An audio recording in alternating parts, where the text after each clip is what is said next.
All right, good morning. I am doing a little quick tutorial for you today on Hootsuite. Hootsuite's really easy to use. It's a good tool for basically scheduling your social media in advance just so you can obviously go about your day as an entrepreneur and make it a lot easier. So, I'll just go over the basic edits of how to schedule your posts, some of the features that you can use, and then we'll go from there. If you have any questions, just let me know. So to begin with, here is the space where you will be entering your profiles. So let's say you don't have any profiles. The first thing you'll do is you go ahead and hit Add Social Network. That will bring up a string of all the social media that Hootsuite supports in connecting to your Hootsuite itself. So let's say you wanted to connect Facebook, you would just go ahead and connect your Facebook. You could do groups, pages, your profiles, same thing with Google+, same thing with Twitter, same thing with the rest of these. So this is just a really good way to, let's say, schedule out your posts for a month, schedule out for a week. That way it's something you don't have to worry about, and it kind of takes the stress out of it. So once you have all your profiles linked, you'll start with composing your message, or that will be what your post. So let's say you have all your posts ready to go for the month. This is a post, so that'll be your practice. Like, this is our practice post. Now you go ahead and say, here's my copy. Let's say I want to add a link to it, and I want this to go out on Tuesday at, I don't know, the 17th at 11 a.m.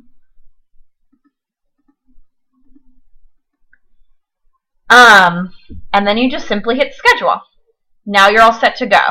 Something that you can use is the auto schedule, and this actually uses statistics from your current page or analytics that you're already running in Hootsuite to be scheduled at the time that people are most interacting in your community.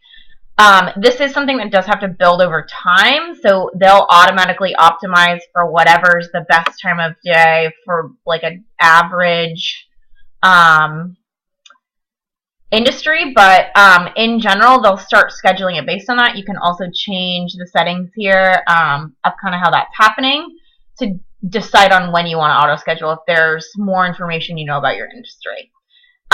This is kind of like when you're checking in on Facebook. You can do a location, targeting options. You can decide who you want to target when you're getting ready to post it. And privacy options is the same thing that you would do with Facebook, where do you only want your friends to see it? Do you only want your community to see it? Do you only want one person to see the post? It's not very often that you'll use the privacy option, but that is an option for you. So once you, schedule your posts, you're going to go ahead and come over to home, and you kind of see all these different options you have to kind of look at like what's going on in your stream. So the publisher is going to be the post that you already have scheduled to go. If you're working with a team, you can set it up to require approval. Expired approvals would be posts that already expired and didn't go out. Rejected would be something that didn't get approved, and then suggested is kind of still in the beta testing, but this is a really good way to kind of gauge your community and see where things are at.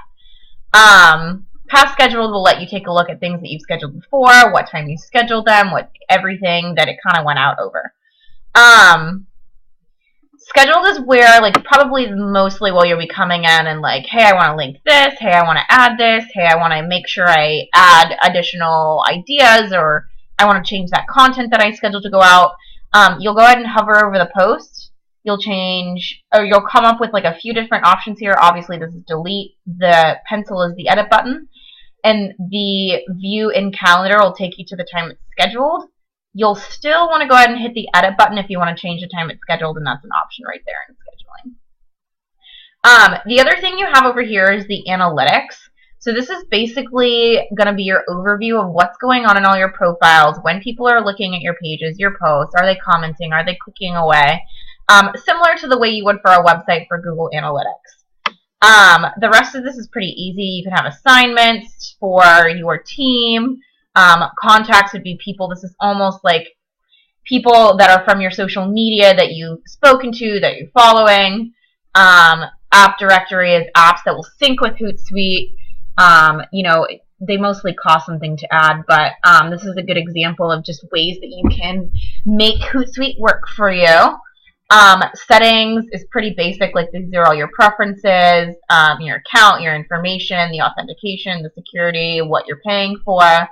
And then you have the wrench, which is the tools, which is the Hootsuite University, which is just something where you can constantly learn about it. You have support on tap. This just kind of makes you more of a social media expert. If you are a social media expert, it's definitely a good tool to use. We're going to head back here. And then the question mark is just like your typical help, the help desk, the feedback about terms and conditions, all the basic information. So that's pretty much the most basic use of Hootsuite and a good way to just get started. If you have any questions, of course, feel free to ask. I'm always here. And let me know if you need anything else. Have a good day. Bye.